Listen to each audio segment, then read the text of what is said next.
welcome to episode 27 of The Witching Hour. I am so glad to be back home sweet home in LA after Sundance, and especially sitting across the table from the one and only Haleigh Pouch. Hi, we missed you. I missed you so much. I'm so happy to be here, but I'm happy that I have so many cool movies to talk about. We got a very, very full show for you today. We are going to quickly open up with a little discussion about Sundance and Russian Doll, which Haleigh has watched all of, and surprisingly, I have not watched any of it. And then we have two of the folks behind the movie Happy Death Day to You coming in. Yes. Chris Landon and Jessica Rothe. So that's going to be a lot of fun, and we're going to switch gears when they arrive. But right now, briefly, Sundance. Tell me about your journeys. Oh my journey, it really was like a journey, because I feel like when you go to a place like that where you have to completely change your lifestyle and your wardrobe, it just like really shook my brain, and I'm having a tough time readjusting to being back home. But it was worth every single second of sleep lost, because that meant that I was covering as many midnight movies as I could possibly get to. And there were a number of them that I liked a lot. I'll work from the bottom up, though. Okay. So this really disappoints me. I saw the movie Corporate Animals, and you know Patrick Brice. I love Patrick Brice as a filmmaker. I love the Creep movies, and I was really excited to see what he was up to next, especially because Corporate Animals has a very different vibe to it. It plays into the, you know, like the office type setting where it almost is shot in a more like not sitcom, but a comedy style. It's basically about an employer and her team of employees, and she takes them on a retreat, and they go cave diving, like in the descent, and they get trapped, and it turns violent. So it is a horror comedy, and I don't really like a lot of the jokes. There were a couple of things that I thought landed pretty well because the timing was spot on, and I thought every once in a while Demi Moore's delivery was really great. I don't think there was a weak performance in the entire ensemble. There was something about the style and the humor and the tone that never really clicked with me, though, and I found it a little off-putting at times. Interesting. I'm curious to see if I will agree. That sounds like it might be one of those, knowing not much about it just... Often when you find things off-putting, I'm like, that's just my style. I know. I hope it turns out that way. I mean, across the board at all of the midnight screenings, there was a pretty vocal reaction to just about everything. Really? So that probably says something about the general response from the crowd. So perhaps that was a more divisive movie than I'm realizing. I don't know. I wasn't there. I'm trusting I wish you were. you. We would have had fun. I had fun, though. It was nice to have Matt and Adam from Collider.com as company, even though they didn't come with me to the midnight movies. It was nice getting to hang out because they are two insanely talented guys, and they have so many reviews for you to read on Collider.com right now. So go check those out. Another midnighter that I caught and I ended up finding disappointing was the movie Wounds. That's the one with Armie Hammer, Zazie Beetz, and Dakota Johnson.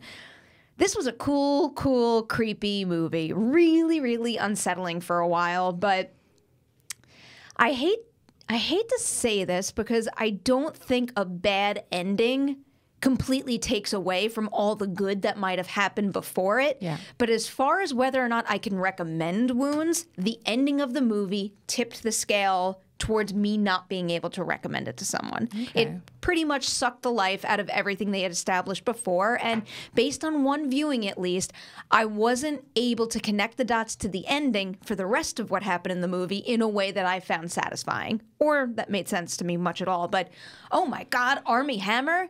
I don't know, it doesn't feel necessary to say that because everybody knows how talented Armie Hammer is, but he is such a perfect lead in that movie. It is incredible how he completely just loses himself in that role. He plays a bartender, and he's not the heroic save the day kind of bartender. Right from the start, you get this sense that he's not really the kind of guy who has any capabilities whatsoever to fight what he's facing here. But I thought he was great in it. He has great chemistry with Zazie Beetz.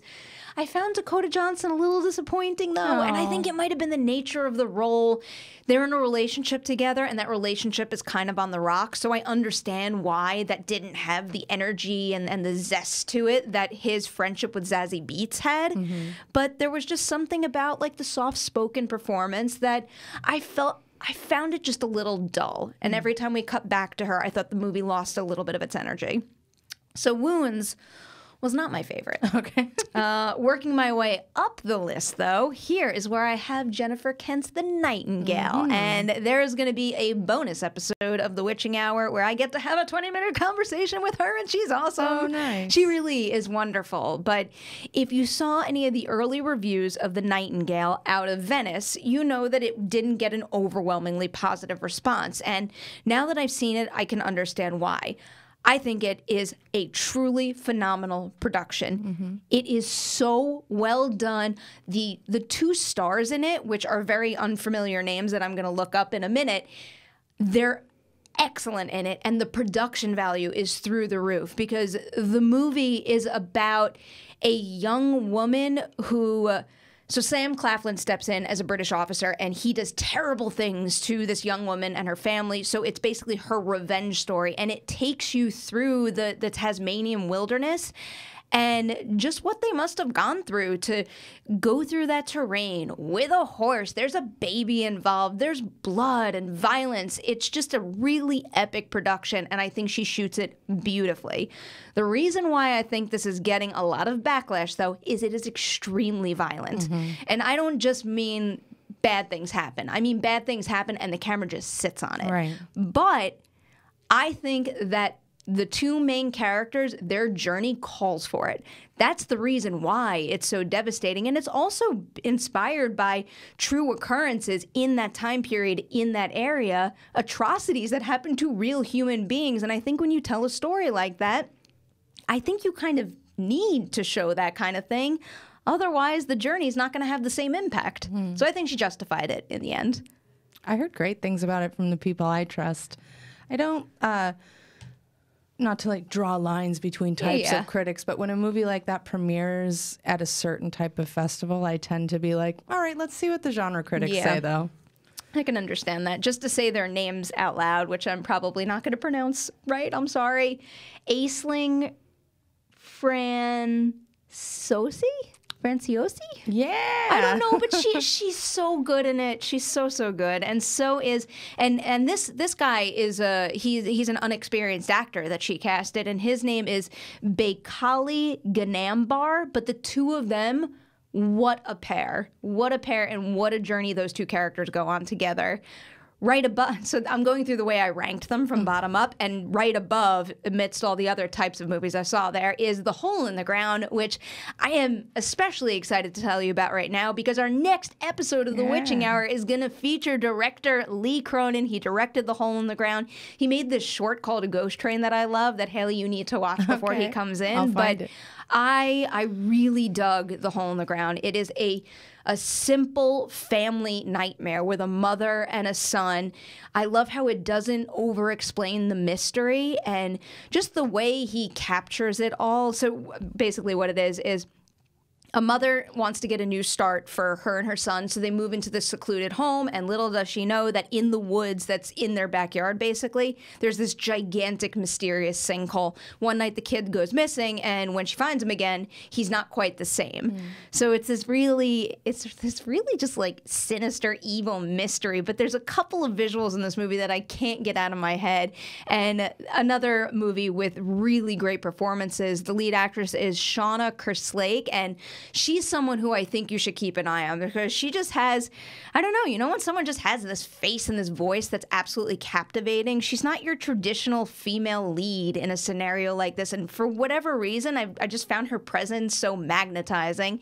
And then the young kid in the movie, oh no, now his name is escaping me. 3 names. James Quinn Markey. I'm pretty sure that's right, but he was a great cute/creepy kid where he doesn't play into the cliches that we see time and time again, but he makes him feel like a fully realized kid. And the two of them make such a great pair. I really enjoyed that one. So the next one, I have 2 more left. I have The Lodge. The Lodge just fell out of my top 5 for all of Sundance. Holy shit, Riley Keough. She's too good in the movie. This one focuses on a family with 2 kids, and the parents are separated, and the dad is dating Riley Keough's character. The mom winds up getting out of the picture, and then the kids are forced to go away to their family cabin with dad and the girlfriend who they don't like. And so then during their trip, the dad has to go back to the city for work reasons, and he insists that they stay with her while he's gone to kind of have some quality get-to-know-you time. They get snowed in, and I mean, it's just this really interesting battle between rationalizing things and not being able to know whether something is a little off. And it's got this really great Shining vibe to it. And it's not just because there's a dog involved that's named Grady and they're snowed in. There's something about the way the camera moves around and the way that we kind of peel the layers of Keogh's character that I was so drawn into her, but I was scared of her, and it really does keep you on your toes throughout most of the movie. And if you've seen the director's last movie, Goodnight Mommy, you kind of know what they tap into. And personally, I prefer The Lodge to Goodnight Mommy. Was that one picked up by anybody yet? I believe The Lodge, yes, The Lodge was definitely picked up. Okay. I forget the distributor, but they were definitely picked up.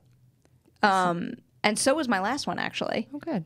The last one on my list, which was my 5th favorite movie of Sundance overall, and I guess my favorite of the Midnighters, was Little Monsters. I was so excited to see this movie because you tell me Lupita Nyong'o in a zombie movie, that's really all I need to hear. I am absolutely sold, and that combination definitely didn't disappoint at all. She plays a kindergarten teacher. She takes her class to a petting zoo, and then a zombie apocalypse happens, and she's got to protect her class from the zombies. And it is full-blown horror comedy. She is amazing in it. She goes from like the sweetest, nicest person who knows exactly how to talk to kids to make them fall in line. She sings them Taylor Swift songs. I didn't realize how good of a voice she had. But then she can also kick ass too. She's got one or two like really great action sequences that I thought were so well done. And the other star in the movie, Alexander England, who I hadn't seen before, he really does a great job taking on the very difficult task of taking a character who is the ultimate asshole at the beginning. I never thought he'd ever be able to redeem himself, but he chips away at you slowly throughout the movie. If you are not the biggest Josh Gad fan, you might want to watch out for that role because he plays into the type of comedy we know him for very, very well here. Or at least I thought it came across as being appropriate for the movie. He plays a child show like TV personality, and he's basically really loud and obnoxious, and I know that sometimes rubs people the wrong way. I thought it happened to fit in this scenario really well, but I freaking love this movie. This is the kind of movie that when it comes out and it's made available on DVD or VOD or whatnot, I will watch this over and over and over, and I hope people get to see it with a packed house because this is another one that is just... It's perfect for that midnight crowd, that loud midnight crowd. That's great. And both The Lodge and Little Monsters were acquired by Neon, except Little Monsters is Neon and Hulu. Okay. Yeah, I remember with Little Monsters because we don't quite know what their plan is for distribution, if it's going to stream or, stream plus limited theaters, but...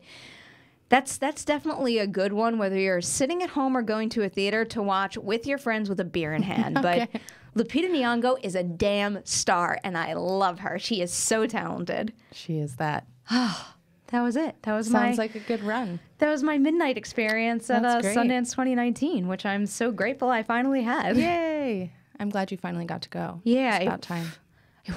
It's crazy. I mean, like, I still can't quite wrap my head around the fact that I was there, and I don't know. You know how much I freaking love this stuff. I mean, I basically just lived in my dream world for 9 days straight, just nonstop talking to filmmakers and watching and celebrating their movies.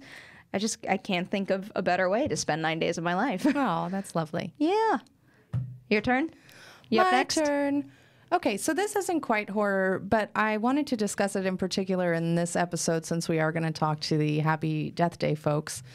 It is Russian Doll on Netflix, which I loved. I really, really, truly loved it. You can read my full review on the .com, which I gave it pretty much a perfect score. It shares a very similar setup to Happy Death Day, which is that it is Natasha Lyonne is a woman who is at her birthday party, and she keeps dying, and every time she dies, she wakes up in the bathroom again at her birthday party. However, totally different, completely different type of story, completely different use of that framing device. They don't share tonality. They don't share ultimately a plot very much. It's just that sort of Groundhog's Day, it's my birthday type setup that makes them connected. But it's so fantastic.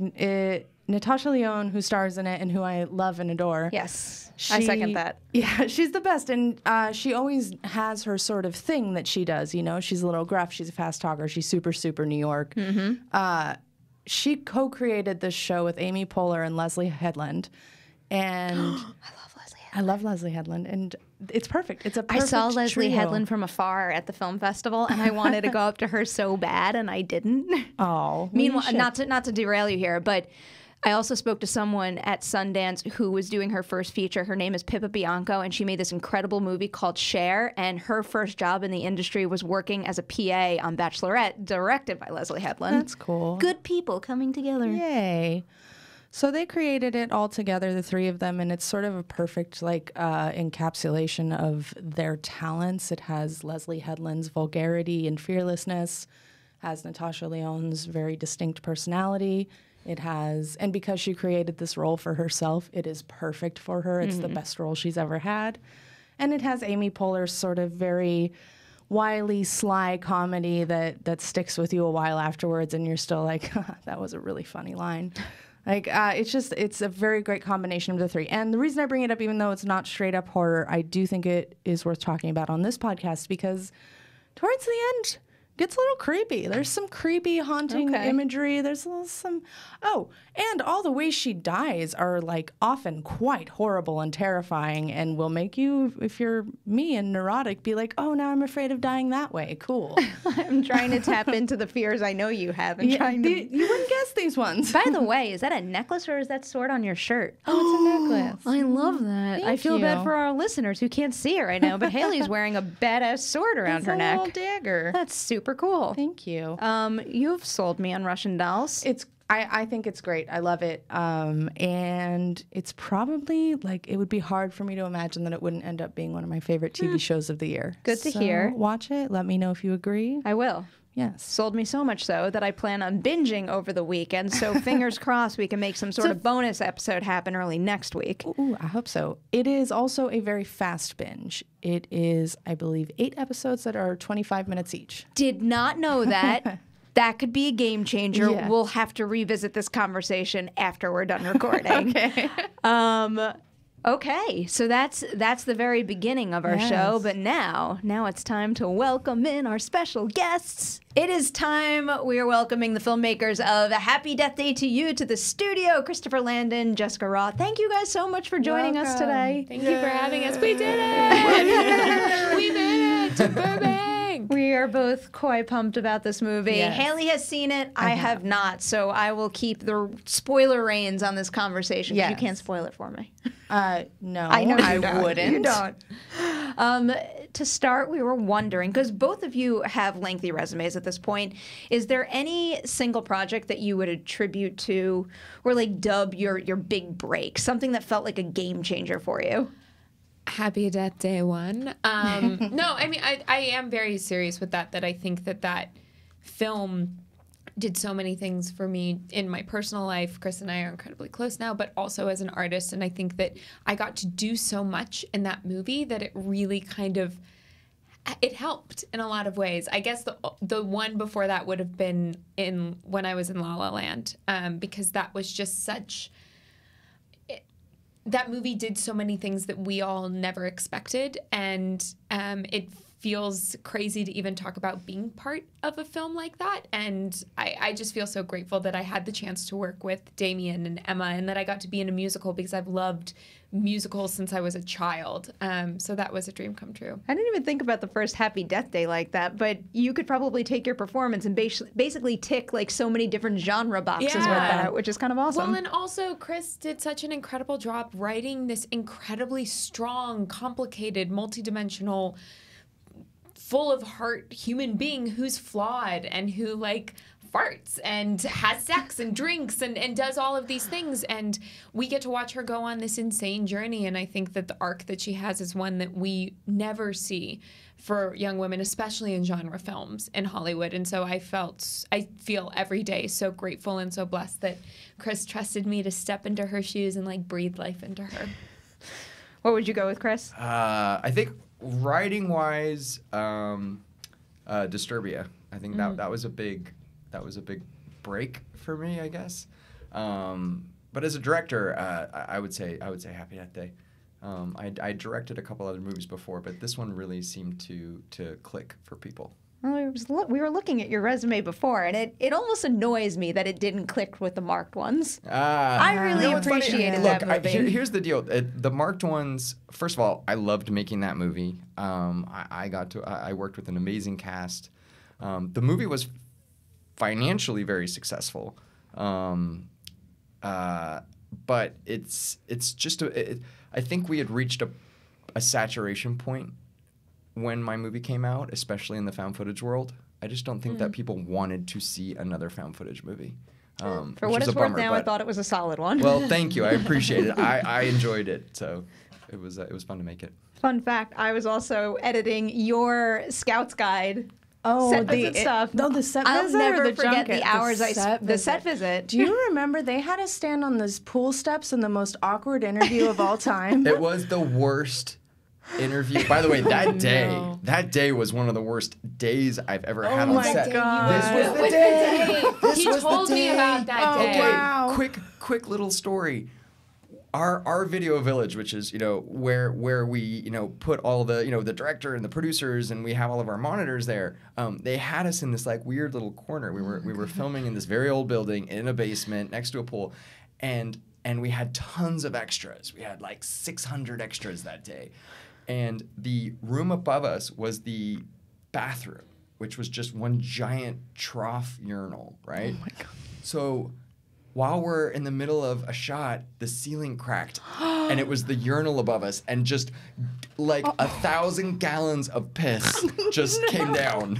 It was like a river of urine, and literally everybody just started screaming. It was like nothing else you could do but like just run for your life. Like our bags were soaked in urine, like our clothes were soaked in, like it was the grossest, most amazing, horrible thing ever. I don't think I've ever heard anything like that. Wait, you were on set the day this happened? I don't think it was that day, but it was damn close. It was not brought to our attention, I assure you. Chris has the best stories, but I think it's also a testament to who Chris is as a human, as a director, that people want to come back even once confronted by the river of Unless urine. you're into that. Wow. Good times, Scouts. Yeah, and you were lovely. We would not have known you had survived a piss river. Thank you very much. He has But a very good poker face. Yeah. But for that they lined us up in this weird formation. It was so weird. And it was like, what's fucking happening right now? It was like from tallest to shortest, the journalist up on the steps leading up to you. Awful. Pretty Awful. iconic. I think I remember having a very difficult time cutting like a thumbnail out of a slice out of that because not everybody's head fit in the frame. It was cruel. It was good stuff. Yeah. Hi. But you made it here. Yeah, here we are. Come a long way. Stronger. So I have seen the movie. I like it very, very much. And I'm excited for when we can talk about it with spoilers, but not today. But something I wanted to ask you guys about it, and moving into, it's sort of like evolves the genre that you guys are working in. How much did you guys work to keep horror elements in it, knowing that you would be moving more into like a sci-fi zone with this one? Well, when I started writing the sequel, there was one sort of guiding principle at play, which was I would not make the same movie twice. And I didn't feel like anybody needed that, especially in a time loop movie. That is the same movie again Yes. and again and again. Yes. And so for me, it was really important to try and deliver something that felt fresh and felt different. And part of that, because even if I had, which the expectation going into it was that, that the loop would be passed to someone else and they would be stalked by a killer. So no matter how I reworked that idea, that would be the same movie, even if it was sort of Jessica's character, sort of like behind the scenes trying to help him. And so, and I'm not going to get into the spoiler of it all, but needless to say, I refused to do that. And so it kind of put me in a position where I felt free to mix things up. And one of the great things about the first movie was that we were already messing with genres. You know what I mean? Like, it was already a horror film and it was a comedy, but it also had elements of drama, and there was a hint of sci-fi there. I mean, the conceit of a time loop is very sci-fi. So, so I felt like I had the freedom and the flexibility to kind of lean into that stuff even more. I still felt a responsibility to have a killer and to bring Babyface back and to still have a mystery baked into this movie, but I just wanted it to still be different. What I loved about that is that you got to take a final girl and put her in a science fiction adventure, and I had so much fun watching with the way you guys played with that. So how much did that work into your intentional approach to the performance? And just, she acts differently than most people would in this kind of movie. She does. Well, but that's the beauty of Tree. I think that the amazing thing for me was we so discovered who this girl was in the first film that in some ways it wasn't even a conscious decision of like, oh, well, we have to make sure she's still final girl in the situation. We have to check those other impulses you have, Jessica, and actually do this. It was just that that's who she is, and that's how she would act. And given the circumstances of everything she's gone through, that's how she would behave.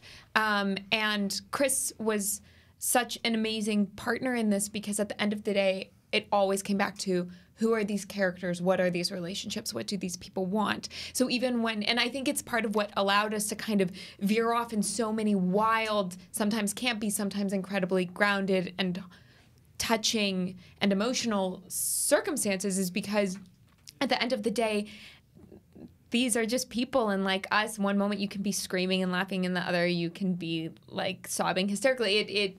It really gave us a lot of room to wiggle. I think another thing that plays into it, and this has come up a couple times, is that I think people often confuse, people worry about blending genres, and when you see it fail in movies, it's usually because you have a lead character in a horror film, and then you have sort of ancillary characters who are there for comic relief, right? And they're doing a separate shtick. So the movies feel like you're watching two movies instead of one. What the luxury I have here is an uber talented actor who can wear every hat and who's so good at drama and so good at comedy and so good at all the emotional stuff. So even though we're kind of weaving our way in and out of some different stuff, she's always the person taking us there. And so therefore it doesn't feel disjointed. It's cohesive because it's her journey.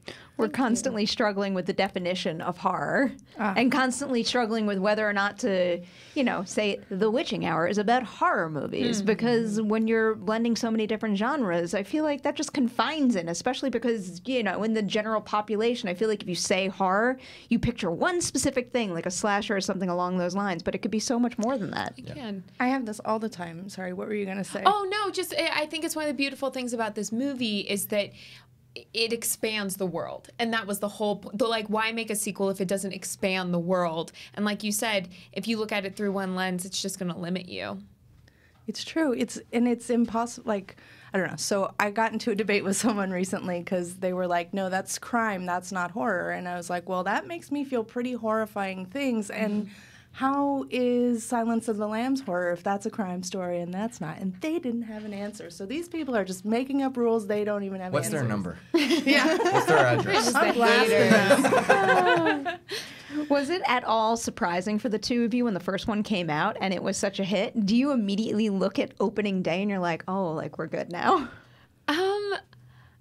Yes and no. I knew when we were filming it, we were making something really special, but I knew we were making something special for us, for the crew, for the whole cast, that we were kind of capturing this lightning in a bottle essence. But so many factors go into whether or not a film is successful. The edit, the music, the release date, the marketing plan. Like, there are so many things outside of everyone's control. World events, what's going on in the world, if you hit the zeitgeist or not. Like, it's impossible to predict.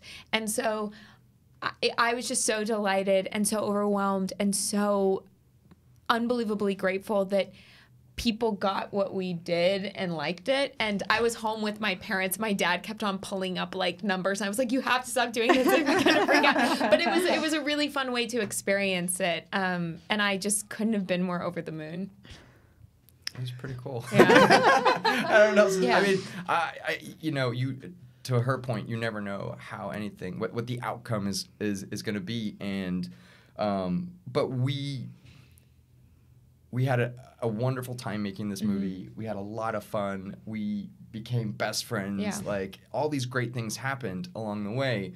What I knew going into the second movie was that I was not going to stress out or worry about expectations or what other people might want.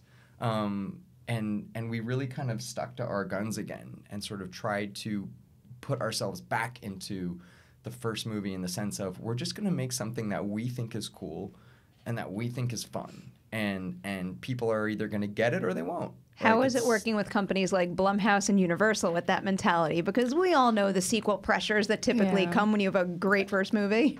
There was no, I honestly can say there was no pressure at all this time. They really let us just do our thing, which is something that Blumhouse is incredible at doing. I mean, Jason Blum, I'll put it this way. I gave Jason the script, and he, called me and said, this is crazy that you want to try and do this, but it's awesome. He's like, I love this. So if you can pull this off, I'm all in. And I think that Universal was way more nervous, and they might still be, by the way. Hasn't come out yet. They were like, this is no. Are you like, really this? So it's. I have to give credit to Blumhouse for just always having our back and always letting us make the movie that we want to make. But I also have to give credit to Chris, because the truth is, you can set out to make a movie that's a good idea or a bad idea. It doesn't matter. But the way that people rallied on our set is because Chris showed up every single day with a smile on his face and with passion and with kindness. And donuts. And he bribed us. He bribed us with sweets. Everyone with food. Everybody gained like smart tactic. 20 pounds in New Orleans. But it's really like, it was infectious, the energy he brought to set, and it made everybody, like, I was amazed not only at the work that my co-stars were doing, but at the work that I did. I was able to do things that I don't know if I would have thought I had been able to do, and it's because Chris knew I could do them. I was like, oh, well, if he's sure, then great. So it was a really positive experience. It's always so nice to hear about that. Yeah. And you also, this time around, you got to write it knowing that you had an actress like Jessica in the role. It changed everything for me. Like, before I didn't know if what I had written, how I was going to find a person that fit, and this time around, every time I sat down to write, I knew that she could pull off whatever crazy thing that I put down on the page, because she's that good. I paid him to say that. You didn't? I did not. You were kind of touching on this before, but one of my favorite questions to ask in interviews is for a production unsung hero, because you were just rolling through all the departments. So if you had to name a Happy Death Day to you, unsung hero, whether it's someone responsible for crafty, anything in this world, who would it be and why? Oh, God. Erica probably is up there for me. So Erica was essentially responsible for our props. She was not our prop master, but she was our on-set She was our on-set prop person, and she had a very challenging job. Because there was so much recreation and replication in this movie, and it was daunting. And I felt like somebody was always screaming her name somewhere. And she just was like a whirling dervish, but she like always came through for us. Yeah. And like, she just worked super hard. I mean, but that's the thing, like all of our our whole crew. Yeah, like, our it's crew is one big amazing. unsung hero. You know, like we get to sit in these rooms and talk about, you know, how great we are and blah blah blah. But man, you know, like these crews, they work so hard, and these hours suck, as you know. And so I'm just grateful that we got to work with so many cool people. And I would like to also give a shout out to, I'm sure he hopefully will get many accolades for this, but our composer, the fact that, like, we've been talking about, this is a movie that that touches 7 completely different genres, you know, horror, comedy, romance, drama, action, thriller. Like, there are so many, and he's somehow French heist, kind of. He wrote a score that seamlessly transitions from one to the next and is beautiful and interesting and wonderful on its own. And so I'm still amazed by him and our editing team, including Chris, that they somehow, because we shot a lot of material, and the amount of stuff that happens in the first 20 minutes of this movie, I was there. I shot it, and I was sitting there. I was like, holy shit, this is a lot. How is this happening? And it's all because they somehow found the way to put our giant trillion-piece jigsaw puzzle together. Yeah, I mean, our composer is Bear McCreary, and he is... I didn't put that together until just now. He is the man. No wonder. Like, he's amazing. The man.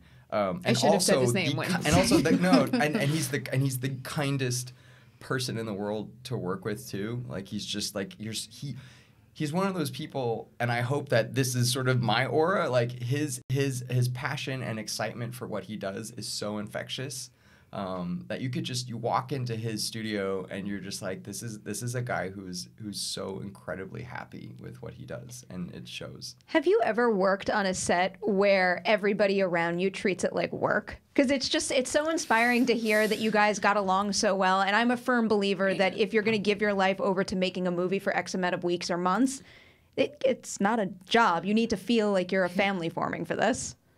I've been on those sets. I have been on those sets, and I still love what I do, and I still am so happy, but it definitely changes the tone, and it definitely changes how people treat each other, and it changes the product. It truly, truly does. And it doesn't mean you can't make a good movie or a good TV show on days that you feel like you're going to work, but there has to be, there's just an essence that's missing, and it just makes it a lot less fun. And I'll say that, like, if it had felt like going to work every day, I don't think we would be as close as there's no way. Like, my mom has always said that she's told me during the first movie, if the movie doesn't do anything, at least you have Chris in your life now. And that's truly how I feel.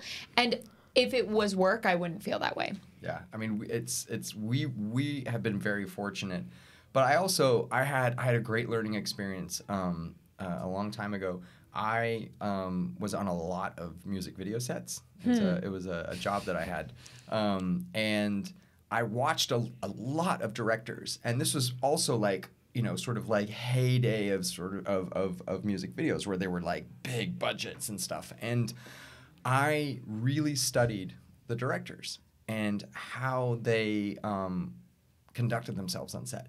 And what I noticed was that the screamers, the angry ones, who thought they were getting more done and getting it done faster by doing that, were actually the ones holding everybody back. And it slowed everything down. It also made people terrified to make decisions or to feel confidence in their job. And so for me, it was always about, you know, I want the crew to feel comfortable. I want them to feel safe. I want them to feel heard. I always announce at the beginning of production on every movie that, like, I don't care who you are. Like, if you have an idea, a creative idea, whatever it is, come and talk to me. Like, the best idea always wins. And I think that has really served me well because, I mean, especially as a director where I'm still learning a lot, you know? Like, I haven't made that many movies. And so it helps to have, I mean, I'm constantly surrounded by all of these seasoned people who have been on tons of sets. So I'm going to learn from them. Mm-hmm. And I don't care what department you're in. So I'm constantly amazed when I hear about directors that, like, throw tantrums and act like dicks because it's like, you're not helping yourself. Yeah. There's just not time. Life is too short. What's the point? It's too short for that. That's not the first time we've heard that in here either. Lynn Shay said similar things. Mm-hmm. Like, those directors can bring down a whole production. Yeah. It's miserable. How, so are we gonna, since you guys are so close, are we gonna end up with a Scorsese DiCaprio situation here? You guys I gonna hope so. That's the dream. That slap was the sound of a double high five. It wasn't a spank. Yeah. Just to be clear, I don't know. I'm trying to think about it. Or you there could we slap me in go. the face. I will stop. I would talking. love it. I would totally love that. That would make me super happy. Yes. We know we're going to work together Yeah. a lot. That's good. Do you guys kick around ideas downtime between Yeah. interviews We're already and trying to stuff? push part 3 through. Yeah. It definitely is a unique and wonderful thing, though, when you find those people that you're meant to create with. Yeah. And they become part of your creative family. And I'm also lucky because I'm sure you can find that person and feel that way about someone who's actually kind of a dick, or that you like get on set, but you go out for drinks and you're like, And it's oh, this weird. is so weird. Right. Like, we should just keep this a work thing. And that's not how it is at We're all, like, which is "We're delightful. buddies." Yeah. That's why this is such a warm room, because we go out and drink That's Yeah, drinking. It's nice, right? Yeah, really. Not during the show, though. That's just water. Detoxing from Sundance. What was it like for you guys when the first bit of news about this project got out? Because I think it might have been your quotes too, bringing in the Back to the Future type angle to I it. believe And it was our interview with Christina. was it really? Yeah. Because I remember discussing it on an old episode of Movie Talk, and everyone's like, whoa, well, wait a minute. The first one was great, but how do you make something like that work? Are you guys just sitting at home like, no, there's something here? Well, the funny thing is, so I was originally supposed to die in the first film at the very end. It's on the DVD extras. You can buy it and check it out. But I was supposed to die. Like, Tree makes it through. She is victorious. She makes it to Tuesday the 19th. And then she dies. And it was kind of snarky and kind of like... It was a cynical, dark twist ending, you know? But And we thought it was amazing at the time. We were like, this is amazing. And then test audiences hated it because they thought, you made us care about this person. We watched her transform from a total bitch to this badass heroine. And now you're killing her. And that's awful. And so we had to go back and change it. And I remember when they told me, I was like, Chris, they're like, America doesn't get us. Like, America doesn't understand. And it was actually the best thing we could have done. And the ending the movie should have had. But so when I had never even thought if there was going to be a sequel, I would be part of it because I was like, I'm dead. I can't do anything. So about a month before the first one came out, Chris called me and he goes, I have a crazy idea. And he pitched it to me. And I remember I was like, that's insane. But if you can pull it, you're the only person I know who could pull it off. So I also stay away from chat boards usually just because I don't know if for me anything good would come of it because I can't deal with internet. It's not great. But understandable. But so I was learning kind of in real time. I'm quicker than everyone else because I was getting to read a script and do these things, but it was revealed to me bit by bit as well. So there was a lot of mystery around it for me, even though I knew what the pitch was. I had no idea until there was a script. I had no idea how we were going to do it. So I was just as delighted and confused as everybody else. But that's what I wanted. Like, Yeah. I again, it goes back to the idea of, like, I did not want anybody to ever be able to guess what we were up to. And the thing that, honestly, I've genuinely loved about the way that Universal has been marketing the movie is that they kind of leaned more into the audience's expectation of what everybody thinks the movie would be. Yeah. And they have no idea. They've hidden everything, basically. They from really everybody. have. Yeah. I remember when I was going to the junket, I was looking at the press notes like, oh, what should I ask about? And there was a bunch of stuff in there that I hadn't seen the film yet. And I was like, oh, really? That's going to happen? Yeah. They've Say, done an "What?" incredible job. I think Yeah. my favorite part about the marketing material is that they sent me a box with stuff in it, including that candle there. But the box played Go show it. "It's Your Birthday," Yeah. and so The now song we can't afford to my put in the cat movie. can sit in that box, and then I can open it. And when Dewey pops That's out, That's so amazing. cute. I think it's amazing too. Fun fact about that song, my dad used to, I don't know if I've ever told you this, my dad would sing that to me when I was like 11, when it was my birthday. There were a couple of years, my dad can't rap. He's not a person who should ever try to sing that kind of song, and yet he did. That's amazing. But it was really That's good. really Go cool. watch Yeah. the Collider News rap after this, and you're going to feel a lot better about boy. your dad's abilities. Oh, wow. Okay. By the way, for the record, because this is a question that comes up all the time, I've never been able to formally answer it. Like, people always say, why isn't the song in the movie? Like, they're so frustrated that it's not her ringtone. The answer ladies and gentlemen, is our budget. We cannot afford that song. Yeah. Our budget is tiny. I think that song Universal was like Marketing our budget. has a different budget. They can spend all day long. So their marketing budget is separate from our production budget. So we can't afford the song, but they can. But I'm actually happy because I think that the ringtone that we have is more specific to our story and ultimately plays into the idea, I think, a lot better. But that is the I answer. like the ringtone. How long did it take you guys to land on that ringtone? I mean, I'm fortunate to have a great music supervisor. Okay. And when we found out that basically we were told, cold day in hell, you're getting that song. So she reached out to a friend of hers and said, can you whip up a few different ringtones? And so he made like 4. And as soon as I heard that one, I was like, that's it. That's awesome. Did you keep it for yourself? No. I That don't would drive me insane. I don't even That's think like I have a weird form of ringtone. torture. Yeah, I also would be scared that someone's going to kill me. Yeah. That's fair. That's so fair. I'm not going to I'm a little addicted to the Purge siren for some weird reason. That's like right. another example of like just perfect sound design where it gets in your head and you never hear that sound any other way after. Yeah. Yeah. Totally. As the sort of face of the franchise, between the first one coming out and now, have people been like, what's causing the time loop? Are they asking you all the time? No, but that's the brilliant thing I think about this movie is that people just accepted that we weren't going to know. I think people saw the first movie and maybe they wondered, but I think it's kind of like Groundhog's Day that you're like, oh, it doesn't matter. It doesn't matter why there's a time loop. For me to enjoy the first film, it doesn't really matter. It was supposed to happen, and that's the beauty of the second film is there's so many questions that you look back on and you're like, oh yeah, I never understood why that. What?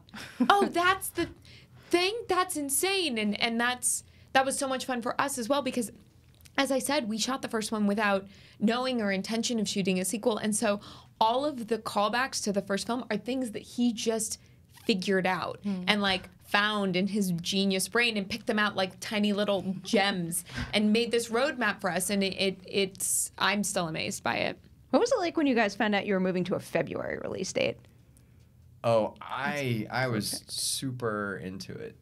I think that, look, I mean, October's great, but especially now with horror being as hot as it is, I think it's gotten really, really crowded and really competitive, and this happens to be a really good, I mean, granted, a still fairly competitive weekend for us, but there's such a strong romantic element to this movie that it felt right. Like, and by the way, I just think that it's the perfect date night movie because you get to be scared and you get to laugh and you get your romance, and so it feels like everybody can go and see this movie on Valentine's Day and have a good time. Yeah.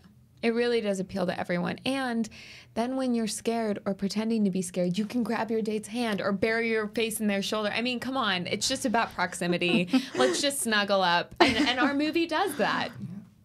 Well, that's at least it gives me plans on Valentine's Day. right, You want to come I with me, like it. Haley? Yeah, I'll go with We'll you. go have a drink and I'll we'll hold go your see hand Happy when you're Death Day to scared. you. I'm fine with that. Yeah. I also wanted to ask you guys something that we ask every single guest that comes through here, and it is, have you watched, read, anything you can imagine, any kind of horror genre content that you are really excited about and want to tell everybody about?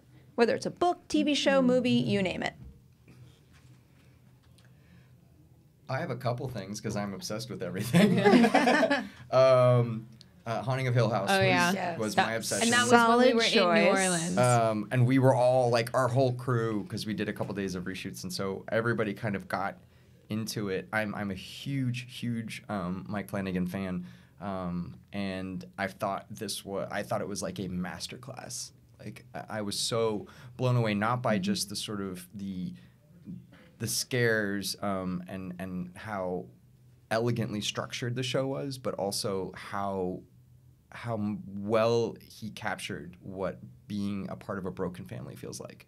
And so I thought that was magnificent. I also read a book, and I'm going to blank on the author's name, so forgive me, author. A book called A Cabin at the End of the World, and it is a very, very scary book, and beautifully written book. So those are my my bits for This you. book sounds super familiar to me. I feel like I need to download the audiobook now. It's so good. It's so good. I also loved Haunting of Hill House. I'm a total chicken, so I don't always seek this stuff out myself because I get legitimately terrified. She's a Dungeons and Dragons master, though. Are you really? I'm not a master. I play. She plays D&D. I have my character's name is Grok. He's a warrior barbarian turtle. He is really stupid but very intuitive. He's super strong. In our last game, he let out a mighty turtle roar and summoned 70 tiny turtles to do his bidding. Like it's pretty good in Grok's world. I love it. It's one of those things, like, when I found out about this with her, I was looking at her like, wait, what? You play what? It's my favorite thing in the world. That's awesome. Yeah. It's I fabulous. feel like so many people in my life have told me I would love it, and You would love it. it just feels like a massive creative, undertaking, though. It is, and but- it's very intimidating to get into too. It is. And what I will say is once you find your right DM, you're great. Because I don't Okay. DM our game. Like there's no way. I guess I could do it one day, but I don't know enough about the game to do it. But having a good dungeon master solves half of the problems because their creativity sparks your own because it's just creative problem solving. Like that's all that it really is. And yeah, you have to create your character and think of things, but like things present themselves to you. Like me summoning the turtles was because I knew we were by an ocean and we were stuck in a problem and we couldn't fix it. And I was like, wait, could I do this thing? And they were like, yeah, roll the dice, see if it happens. So it's once you start, it's easier than you think it is. You gotta get is that movie still happening? I don't Is that know. ever It's been a happening? You gotta get while. yourself Like, into the Yeah, Dungeons and Dragons movie. seriously. Whoever's producing that movie, listen up. Get this one. Jessica Rothe is ready. I'm ready. I have a pitch for you. I think you two should make another movie, and I think you should bring back Logan Miller because I am like his biggest fan. Oh, I would. What a cool actor I who would- gives himself fully to every role I've ever seen him I in. love Logan so much. He's one of the coolest people I've ever worked with. Ironically, and by the way, Israel, don't take this the wrong way because I love you so much. I actually gave the script to Logan first, and he loved it. But he had just made a movie called Before I Fall. Fall, yeah. Yeah. And I was he about was to say like- Before I Wake, but that yeah, I was about to is- say the same thing. That's why I had to pause. But so he had just done a time loop movie, and so he said, I can't do another time loop movie. And again, I believe everything happens for a reason because then I met Israel, Who is so Carter. and Israel is Carter. Yeah. Like, and when I think about, as much as I think I love Logan, he would have brought such a completely different vibe to that role. And so it all worked out, I think, in the end. But Logan he's a badass. He's great. We were busy talking about Escape Room recently, obviously. Which is my friend Yeah, Adam's movie. and we went and saw it together. He's a really close friend of mine. Yeah. What a cool movie. I mean, what a good start for horror in It's 2019 It's a great now. film. He is a super talented guy. I've had the pleasure of being friends with him for a very, very long time, but also I've worked with him as well. And I can't wait to see what he does next. Like, Okay, he's so I'm super going to pitch talented. something else. We should do a horror anthology film, in. and you two could do one segment. We could pair him Done. up with Logan, and Done, then done, we done, have done, Lee done. Cronin coming in soon, Yes, so he can that's jump great. on board. Yes. This will be great. We're in. A Collider-funded horror Yes, anthology. the Witching Hour horror anthology. We'll have Yes. to work on that funding, Adam but has I'd been like here to as make it well. happen. That's awesome. Yeah. I love it. I'm in. Another thing I was curious to ask you about, I don't remember the details correctly, but when Scout's Guide came out, it was that whole thing with Paramount, and yeah, I was just wondering, having had that experience, what your take is on the whole rise of streaming services, and whether it's a good thing to get more eyes on it in that sense, or whether you're fearful of the theatrical experience kind of fading away. So, to give people a quick piece of backstory. So when the movie that I directed, A Scout's Guide to the Zombie Apocalypse, when Paramount was releasing it, they decided to use the film as a guinea pig. And they were going to test a brand new release model, which was, we will release the movie in theaters, and then after a certain amount of time, which I think was like, 12 days, they would stream the movie. And so they went to all the theater chains and said, here's what we're doing. And so like the biggest theater chains in the country said, oh, that's adorable. Go fuck yourself. We're not going to show your movie now. So they did. And so our theater count went from like 2,500 to like 400. And so the movie was just murdered before it ever had its shot. And so for me, it was excruciating because the movie had tested really well. People really enjoyed it. It was raunchy and completely ridiculous, but a really good time. And then they continued to murder the movie by giving it the longest title in the world, and they just kept doing things to sort of like stomp on it. So for me personally, it was an excruciating experience. But I also understand that this dialogue that it's continuing to happen and it needs to happen. I personally don't believe that if a movie comes out the same day as it's in theaters, or if it's on VOD at the same time, I don't think it murders the movie-going experience. I think that I am not in the minority here. I will always go see a movie as it's intended, which is in a movie theater on a big screen with amazing sound and beautiful picture, because and I like to be in a room full of people. Like, even as a person who works in Hollywood, like, I get invited to premieres and stuff a lot. I never go because I don't want to sit in a room full of, like, people who work in the business. Like, I want to sit with everybody else and enjoy the movie the way it's supposed to be. So I would never stop going, and I think a lot of other people wouldn't either. But I'm not, I'm not an expert, and I don't, I realize that it really freaks exhibitors out. But I firmly believe that people will always want that experience. Because it's visceral. Yeah. It's especially with horror, and especially with comedy, because if you're in your room alone, you'll get so freaked out you have to turn it off, but you won't. You screaming makes the person next to you scream, makes the person 10 rows back scream, and everybody's screaming, or people are screaming at them not to go up the stairs, or whatever it is. It's a visceral communal experience, and you just lose that when you're watching it on Netflix curled up. And there's nothing wrong with that. I have done that. Like, that's the thing. I have done that, but it definitely lacks something. Yeah. And I often have to say, Scout's Guide is amazing. And I watched it after meeting him, and I love it so much, and it's a crime. Yeah. It really is so much fun. It is I fun. thought about that often after it came out, after that whole debacle, and I'm like, oh, wow, what a waste. It's a bummer, but it also proves that, just because you make something that you think works and that you're proud of, it doesn't mean that it's going to be successful. And by the way, the crazy thing was, after that movie was released, like, my career, at least my directing career, was like all but dead. Like literally, like, you could hear crickets. Like, nobody wanted me to do anything. And so Happy Death Day was something that, like, sort of I was able to kind of force into life, into being, and thanks to Jason Blum and thanks to Jessica, like, and that was like a big turning point for me, because I went from something that was so commercially unsuccessful. So it was nice to have a win.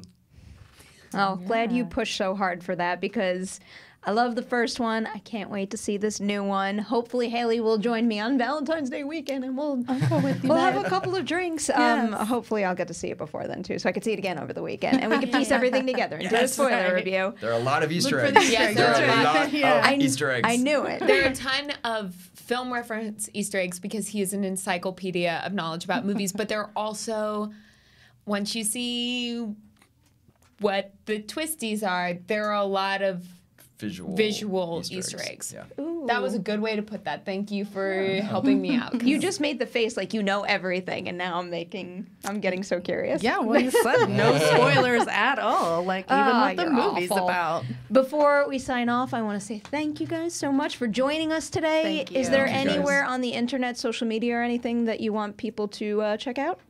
Social media handles, anything? Oh God! I mean, you can troll me on Instagram or Twitter. You can call me a POS if you want. That's happened before. There's a guy on when IMDb had message boards back in the day. There was one guy. It was the first thing that would come up when you look me up, and all it said was, "I hate this fucking guy." That was my favorite thing. I was like, "Oh wow, someone hates my guts." Did and he I don't say know why? them. No. Oh, awesome. But anyways, I mean, you can find me. Yeah. I'm out there. One of the first things anybody ever told me when I started doing this kind of stuff is they said, don't worry, you know you're doing a good thing when the first hate website or hater emerges. Then you know you're at least making some noise. Yeah.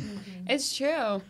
I don't know. I don't read any of that stuff because good or bad, because I had I did a play once with Kate Burton, and she sat me down, she was like, darling, never read reviews, because if you believe the good ones, then you have to believe the bad ones. And I think that that's true. It's like you can't pick and choose, and so I just stay away. Intense. But you can also find me on Instagram. But just go see the movie. That's where you can find us, in the movie. We're there.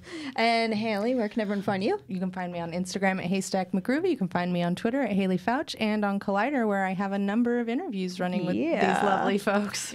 And you guys can catch me on Twitter and Instagram at pnemeroff. Thank you so much for watching and listening. You have officially survived the witching hour.